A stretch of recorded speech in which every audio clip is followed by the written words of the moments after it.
سبحان الذي يسرى بعبده هذا بیت الله سنیولې بیا در بیت المقدس پرې او دوهم سفر اوس نو دلته د اسمانو یو سفر شروع سو یو تاریخي سفر الله اکبر خدای تعالی دا وخت پورا ودروي اوس نو جبريل علیه السلام دی او رسول صلی الله علیه وسلم دی اول اسمان ته ورسېد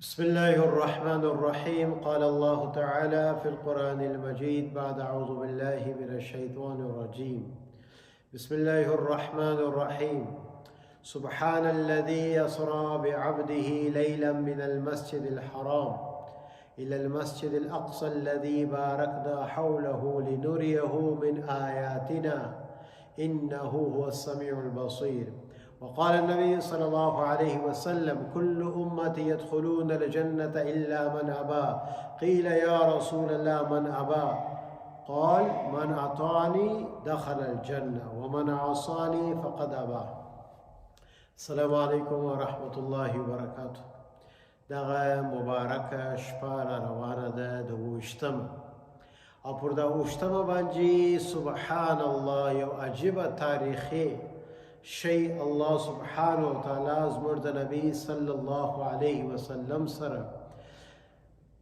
دغه کیسه چې سړی بار بار وایي داسې ایمان یې تازه سي د رسول صلی الله علیه وسلم سره د ده عشق او د ده محبت پیدا سي نو په پنځلسمه سپاره کې دغه شروع کیږي سبحان الذي يسرى بعبده وای پاک دی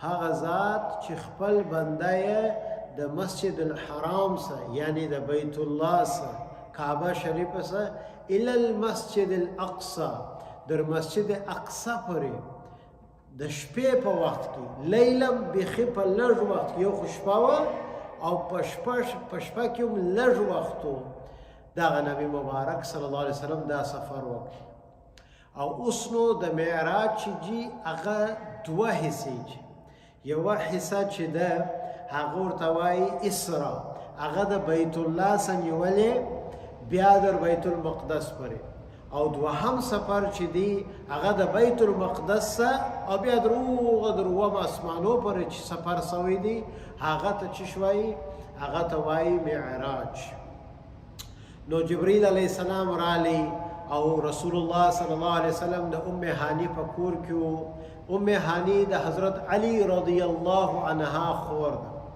نو د ده په کور کې جبرائیل علیه السلام ورته رالی و ستا سفر مبارک دی درځه نو یو براق ورته وایي چې نه خر و نه آسو درمیانه و ابلای رسول صلی الله علیه وسلم پر کښېنستی او د بیت الله څخه بیا در بیت المقدس پورې دا سفر شروع سو بیا چې دی مبارک صلی الله علیه وسلم بیت المقدس ته چې د مسجد اقصی ورته وایي چې هلته ورسېدي چې هلته دی ورسېدي دوه رکعته نفل یې ادا کړله اوس نو دلته د اسمانو یو سفر شروع سو یو تاریخي سفر الله اکبر خدای تعالی چې موږ ته د رسول الله صلی الله علیه وسلم محبت زموږ په زړو کې راکړي الله اکبر الله اکبر دی سړی یوازې کښېني او چورت ووایي چې دغه سفر دا په خوب کې نه دی سوی دا سفر چې سوی دی فزیکلی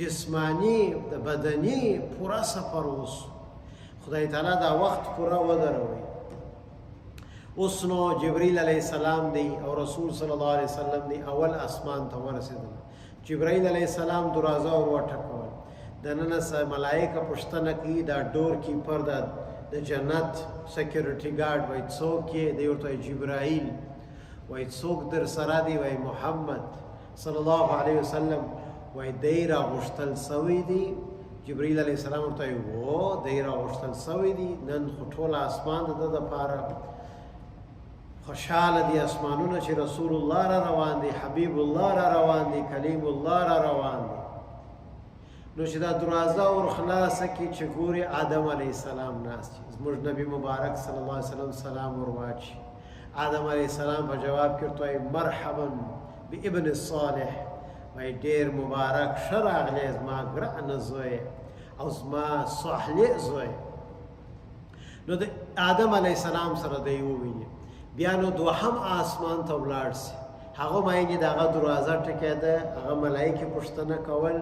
دوهم آسمان کې عیسی علیه السلام، بیا دریم آسمان ته ولاړ سي، هلته یوسف علیه السلام، بیا څلورم آسمان ته ولاړ سي ادریس علیه السلام، بیا پنځم آسمان ته ولاړ سي هارون علیه السلام، او بیا شپږم آسمان ته ولاړ سي موسی علیه السلام، او بیا اووم آسمان ته ولاړ سي دروازه ورته خلاصه سي ابراهیم علیه السلام ناست. اوس نو ابراهیم علیه السلام د بیت المعمور چې د بیت الله پر سر باندې بله کعبه ده چې د ملایکو دپاره جوړه سوې ده چې دی طواف کوي. هر روزه 80,000 ملایکې طواف کوي او د هغو وارې تر قیامت پورې بیا نه راځي. نو دی هلته ناست ابراهیم علیه السلام، دی ورته وایي اهلا وسهلا مرحبا بابن صالح، دی ورته وایي ښه زویه راسه. هر نبي ورته ویله چې زما وروره خدای دې راوله ښه راغلی، مګر آدم علیه السلام او ابراهیم علیه السلام ورته ویل ښه راغلی زما زویه. اوس نو د اووم آسمان بعد بیت المعمور چې خلاص سو بل ځای راځي سدرة المنتهی. دغه سدرة المنتهی یو درخت ده.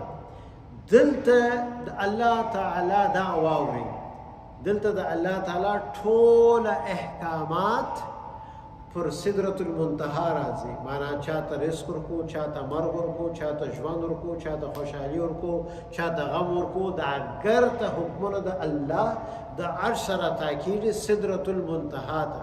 د سدرة المنتهی سره بیا ملایکې راځي دی مځکې ته، او بیا نو هغه شیان ټوله چې د الله په امر سره دی ورسي، ژوند مرګ رزق خوشحالي غم ټوله خلکو ته یې ورکړي.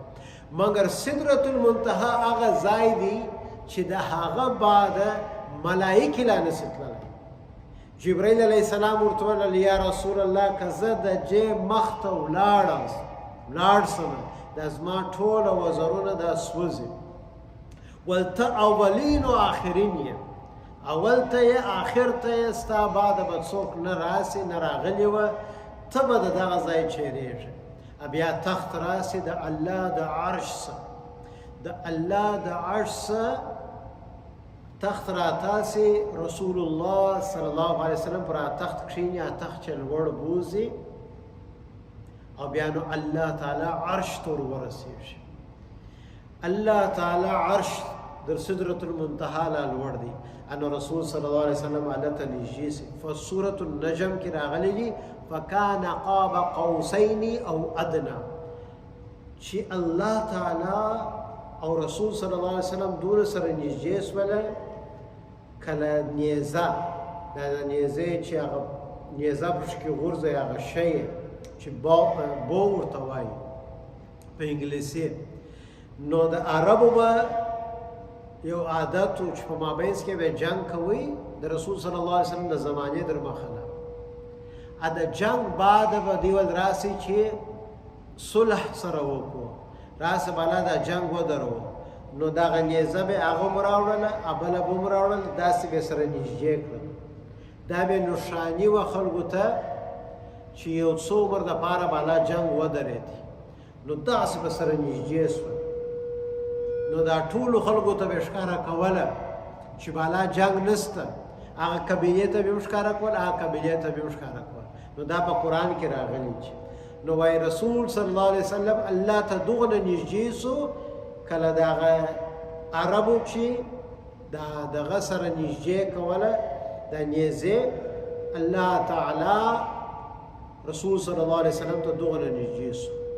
فکان قاب قوسین او ادنا، او بیا نو خبرې شروع سولې.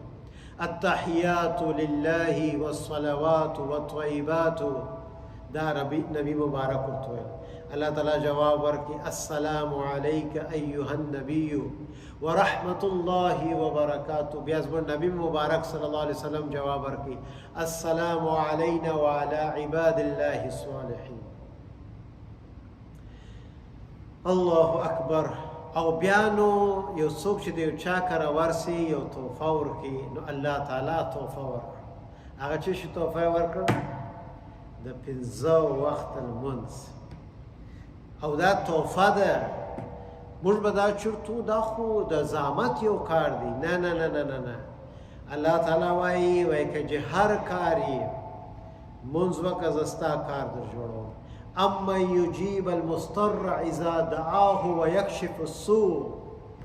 وایي څوک دی چې ته لاس پورته کې دعا وکړې او دا ستا دعا جواب درکړي. نو دغه یو سړی و لمونځ یې کوي. دغه آیت یې ویلي ملایکه د اووم اسمان سره تاسو وله د ده مدد یې وکړي. نو دغه لمونځ که خوشحالي غواړې، که کامیابي غواړې، که اولاد غواړې، که هر شی غواړې، لمونځ یا ایها الذین آمنوا استعینوا بالصبر والصلاة. و ای ایمان والا، ای مسلمانانو، د الله مدد د ځان سره یو ځای کی په صبر او په لمانځه.